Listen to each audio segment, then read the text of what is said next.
Praise the lord అందరికీ. దేవుని మాట, కార్యారంభము కంటే కార్యాంతము మేలు. మన జీవితంలో మనం ఎన్నో కార్యాలను మొదలుపెట్టుండం. మారు మనస్సు కోసమే కావచ్చు, దేవునిలో ఎదగడం కోసమే కావచ్చు, ఎన్నో కార్యాలు మొదలుపెట్టుంటాం. కానీ మొదలుపెట్టడం ఎవరైనా మొదలుపెట్టవచ్చు. మనము దాన్ని అంతము వరకు తీసుకెళ్ళి దేవునిలో ఎదగడం అనేదే గొప్ప విషయం. అయితే ఒక గ్రామంలో ఒక ఆవిడ ఉండేది.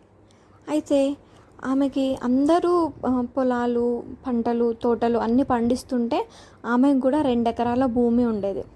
అయితే తను కూడా ఏదైనా ఉపయోగపడే పంట వేద్దామని అనుకొని ఒక విచిత్రమైన మొక్కల్ని మార్కెట్ నుంచి తీసుకొస్తుంది.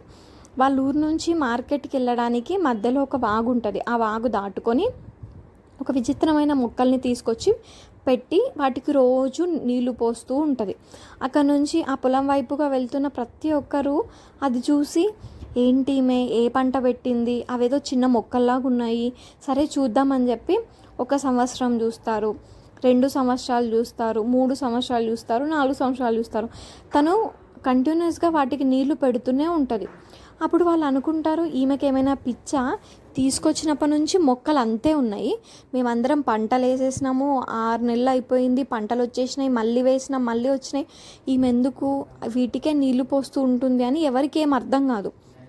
దాని తర్వాత 5 సంవత్సరాలకి అప్పుడు మొక్కలు ఎదగడం మొదలైన తర్వాత కొద్ది కొద్దిగా 6 నెలలలోనే మొక్కలు చాలా పెద్దగా అయిపోయిన తర్వాత ఆ పంటను కోసి ఆమె అమ్ముతుంది. అమ్మినప్పుడు వీళ్ళు 5 సంవత్సరాలుగా పండించిన పంట ఎంతైతే ఉందో దానికి రెట్టింపు, 10% రెట్టింపు ఈమె దగ్గర వస్తుందన్నమాట. ఆ పంట అమ్మిన తర్వాత అప్పుడు ఆ ఊరు ప్రజలందరూ వచ్చి అడుగుతారు, ఏంటి ఇదంతా పంటనా, వచ్చి వాళ్ళు ఎందుకు కొనుక్కపోతున్నారు, ఈ కట్టెలేంటి అని అడుగుతారు.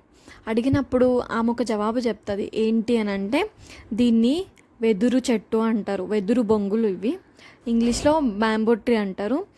దీనికి చాలా విలువ ఉంటుంది. అయితే ఇది 5 సంవత్సరాల వరకు పెరగడం అసలు ఏమీ జరగదు. ఆ మొక్క మొత్తం కూడా లోపల వేర్లను ఉత్పత్తి చేసుకుంటుంది.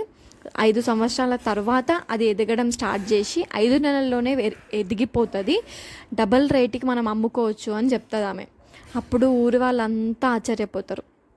మనం దీని నుంచి గ్రహించాల్సింది ఏంటి అని అంటే, మనం ప్రార్థన చేస్తుండొచ్చు, మన చుట్టూ అన్యులు ఉండొచ్చు, ఎటుపోతున్నాయి మీ ప్రార్థనలు, ఇంత ప్రార్థన చేస్తున్నావు కదా దేవునిలో, ఇంత ఎటుపోతున్నాయి నీ ప్రార్థనలు, ఏడి దేవుడు, నీకు ఎక్కడుంది మంచి జీవితం, నీ కుటుంబానికి ఎక్కడుంది ఆశీర్వాదం, నీకు ఎక్కడుంది జాబ్, నీకేమైనా పెళ్ళవుతుందా, నీ జీవితం బాగుందా, నీకేమైనా ఆస్తులుందా అని ఈ సమాజం ఎన్నో ప్రశ్నలు వేసి ఉంటుంది. కానీ మన ప్రార్థన వేర్లను ఏ విధంగానైతే ఆ చెట్టు యొక్క వేర్లు 5 సంవత్సరాలలో పెరిగినాయో, మన జీవితకాల ప్రార్థన అంతా కూడా వేర్లు పెరిగి మనమంటూ ఒకరోజు అభివృద్ధి చెందే రోజు వస్తుంది. రెట్టింపు దీవెన దేవుని వైపు నుంచి రెట్టింపు దీవెనలు మనకు కలుగుతాయి. కార్యారంభం ఎవరైనా చేస్తారు, కార్యాంతము వరకు కూడా మనము దేవునిలో నిలిచి ఉండడము, దేవుని యొక్క ఆశీర్వాదం పొందుకోవడము గొప్పతనం. చుట్టూ వింటున్న మాటలకు మనం ఎన్నోసార్లు నిరుత్సాహపడుతుండొచ్చు.